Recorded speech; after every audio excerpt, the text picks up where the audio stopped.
Welcome back to one more mini vlog. నేను మీ Bhargavi. Summer వెకేషన్లో భీమవరంలో అయితే మంచిగా ఎంజాయ్ చేస్తున్నాం. చాలా మంచిగా స్పెండ్ చేస్తున్నాం అనమాట. ప్రతిరోజు బయటికి వెళ్ళడము, నచ్చినవి వండుకోవడము, ఫ్రెష్ ఫుడ్ తినడము ఇట్లాంటివి. వాటిల్లో భాగంగా ఈరోజు బయటికి వెళ్ళి వస్తూ ఉండగా చక్కగా చేపలు అమ్మే వాళ్ళు కనిపించారు మాకు మా రోడ్లో. అయితే ఫ్రెష్గా ఉన్నాయి. మమ్మీ వాళ్ళ ఇంటి పక్కన ఉన్న కాలువల్లోనే వీటిని పట్టి సేల్ చేస్తున్నారంట ఇళ్ళమ్మట తిరుగుతూ. సో మేము కూడా మా ఇంటికి రమ్మని పిలిచాము.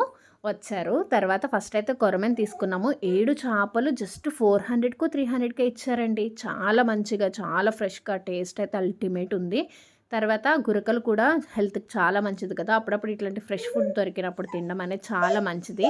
సో అందుకనే ఈ చేపల్ని కూడా తీసుకున్నాము. ఈ ఫిషెస్ అన్నీ కలిపి మేము తీసుకున్నవన్నీ జస్ట్ 600కో ఎంతకో ఇచ్చారు. వీటిని చేయించడానికి 400 అయిందనుకోండి, అది వేరే విషయం. కానీ ఇలాంటి ఫ్రెష్ ఫుడ్ దొరికినప్పుడు డెఫినెట్గా మిస్ అవ్వకుండా తినాలి. మమ్మీ వెరైటీగా చేసి పెట్టారు ప్రతిరోజు. Thanks for watching.